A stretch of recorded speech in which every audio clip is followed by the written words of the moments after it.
I just posted a video like last week about a story time from when I was in high school. It was my experience being sexually harassed by a driver's ed teacher or a health teacher. I shared that story because I had come across a video that reminded me of it, and I just kind of felt like it was relevant and important, and it was a weird experience. I don't know. I feel like a lot of women have gone through it, and I just really wanted to put it out there.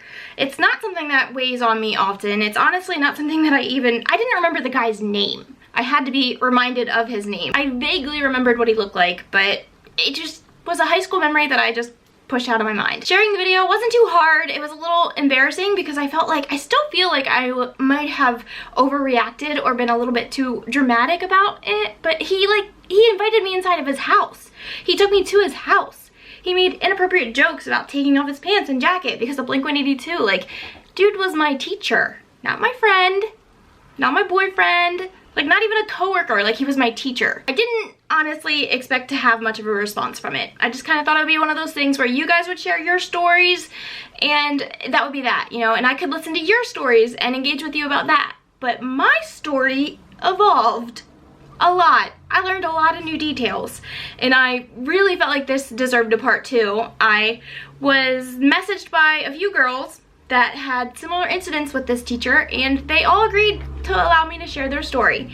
So that is what I'm doing today, and holy crap, like, this guy was a creep. Before I get into it, you know the drill. Like this video, subscribe to my channel, turn on the bell notifications, and come back for more content. There will be a regular upload schedule kind of forming soon, so kind of keep an eye out for that.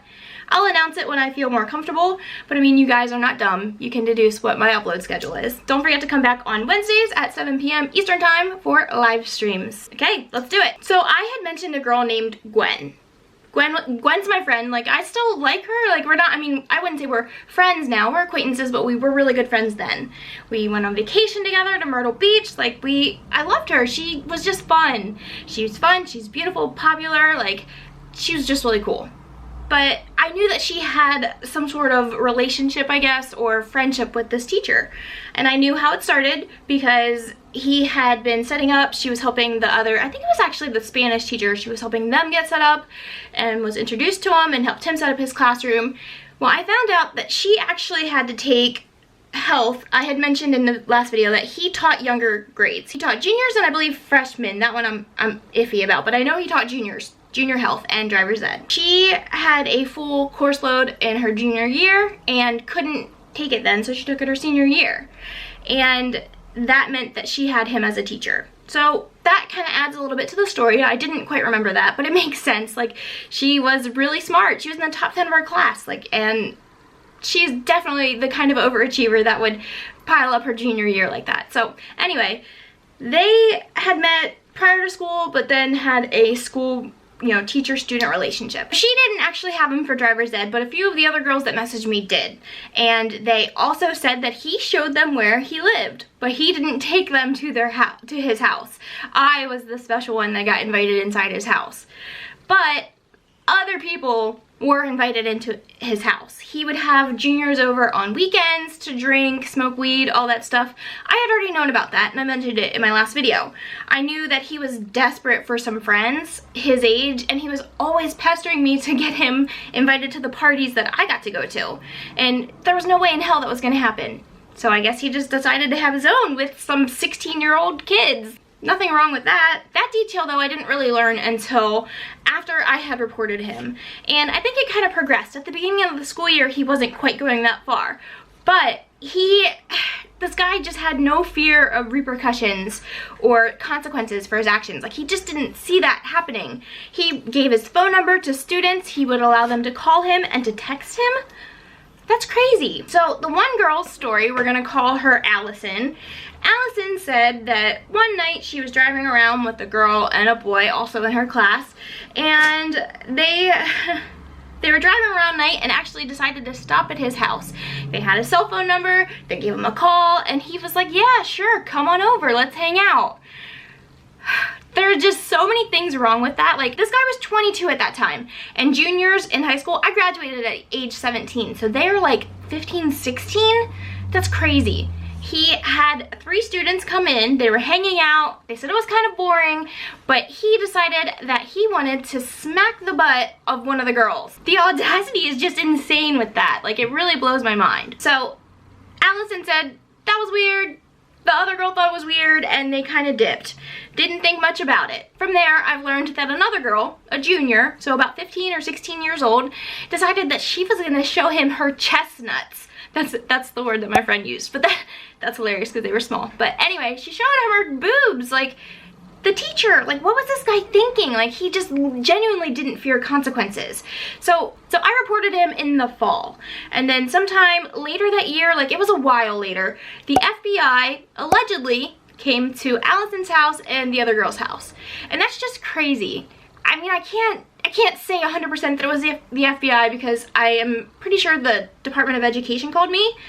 But I do remember being at Allison's house during the summer. We were there with some friends and she's like, you'll never guess who came to me. And she was scared. I mean, I would be scared too because, like, I kept feeling like this was my fault. Like, I put myself in this situation. I thought that's where that would end with Allison and teacher, but it didn't. About a few weeks later, he showed up at her work. He just showed up there and said, pen and paper. Dead face. And so she did that, and he gave her his phone number. Dude, the FBI, like, you lost your job. The Department of Education, your license, like, what is wrong with you? Why are you stalking teenage girls? So I asked her, I was like, well, did you call him? Because, like, I probably would have been like, what's up? She said that after a few beers, she definitely called him drunk and they talked for a while, but it was pretty uneventful. Like, the audacity, it just blows my mind. Okay, so those were the juniors. I have the story from Gwen. Gwen her story's more upsetting. It's definitely upsetting. So, like I said, she was very beautiful, very intelligent, and she was flirty. I mean, she was beautiful. Like, guys were just naturally attracted to her. And in her words, she said that she kind of based her self-worth off of the attention of others. The more attention she got, the better she felt about herself. And he seemed like an easy target because he was instantly attracted to her. This guy did not hold back, and teacher or not, he wanted her. He pursued her, and she enjoyed that. And at 17, I would have too. I want you guys to know that, like, I didn't find this guy attractive, and had I found him attractive, this probably would have played out very differently, and that scares me. I didn't know better at 17. The girl that flashed her chestnuts didn't know better at 17 or 16 or 15. We were young. We were children. Like, I grew up so much from 17 to 22, and even 22 to 25, like, 25 to 33, like, I see the world so differently now, and I was so naive and so childish, and if he had been attractive, I probably would have been game. And I don't have any shame in saying that, and I don't feel any type of way or judgment towards the girls that were willing to do whatever, show their chestnuts, flirt with them. We were kids. He was the adult. So he had her in class. He was giving her 100%, like, she had straight A's in that class, and like I said, she was the top 10 of her class. Like, she wanted that grade. So she had fun having a friendship with him, but he took it too far and started showing up at her work. She worked at a restaurant, and he would show up and try and give her gifts, and it made her uncomfortable. And she was a good girl. Like, when I say good girl, I mean, like, she was a good girl. She didn't do drugs, she didn't party, she, like, cared a lot about school, a lot about dance, a lot about her family and friends. Like, she's not that type of girl to be rebellious like that. So when she got gifts from him, it bothered her. She had to hide them from her family and make excuses, and she didn't like that. And I don't blame her. And he continued to do it despite her saying no, despite her asking him not to give her gifts. You're my teacher, please don't. But at the same time, at 17, she felt like she might have been inviting this on. Like, she brought it onto herself because she flirted back. And she would talk to him, you know, he started showing up at her car. He would park next to her car when she got off work to meet her specifically for a few minutes, because she'd be like, my parents know what time I get off work, I have to go, I gotta, you know, I only live 5 minutes from here, I gotta go. And he would do it anyway. He would show up all the time. And she told me, I'm gonna read this message to you because this is just insane and heartbreaking. This is her words, I'm reading her direct message. So it starts with, only once he had convinced me to go to his house. I actually forget what he said or how it went down that got me to show up. I had told my parents that I went to a themed night at school and still hate that. I quickly found a reason to leave before anything happened. He would make comments about how he liked me, was only a few years older than me, and he gave me his favorite hoodie to wear, but I never did. This part bothers me. He tried every day to convince me that I should go to Pitt so that he could move out there so we could be together. I always brushed it off lightly because even if it was a dumb class like health, I knew he had control over my grades, and I was very motivated to stay in the top 10 my senior year. But then one of those times he kissed me in the parking lot outside of work. And I didn't know what to do. I stopped him and I told him, no, we can't be together. The game was officially over, but I still had to see him the next morning in first period, so I didn't know what to do. Thank God you reported him the next week. I never said a word because I felt like I had brought this upon myself. Even though I now know that I was 17 and he was the adult. I remember being pretty silent as I sat with you for lunch as you told your story. I'm sorry for not speaking up and telling my story at the time. After that, he was pressured to resign, but he continued to call me almost daily, even when he got a new job teaching at elementary PE. So I had previously said that he taught elementary first. He actually taught elementary after. The first job was my school. Prior to that, he did student teaching, and he got in trouble there. Like I said, he did get in trouble at his previous place of employment. He went to senior week with the students.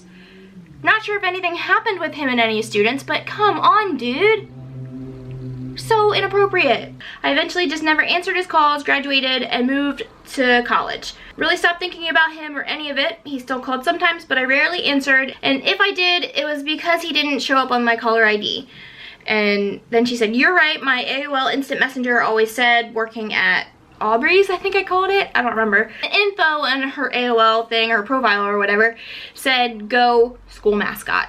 So then that part of the story was accurate. He showed up and thought we could be together. I went to the bathroom after he had come into the restaurant in a panic. I didn't know what to do. Luckily, I did tell my coworkers that my health teacher just showed up to surprise me after a 10-hour car ride from Pennsylvania.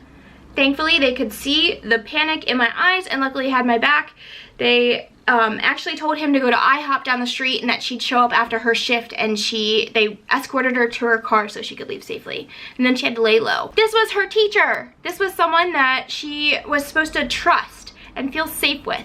This is someone that crossed many boundaries, and at most their relationship or friendship developed by force. He stalked her. He stalked her just like he stalked me, just like he stalked Allison and showed up at her work. Like, why? What? It's a clear sign of repetitive behavior that is scary. It's scary. And I don't know, it blows my mind. I am so glad that I reported this, and I did carry kind of guilt for it because the junior girls called me a life ruiner, and at 17 I took that to heart. I was like, damn, like this guy lost his job and like it wasn't that serious, nothing happened.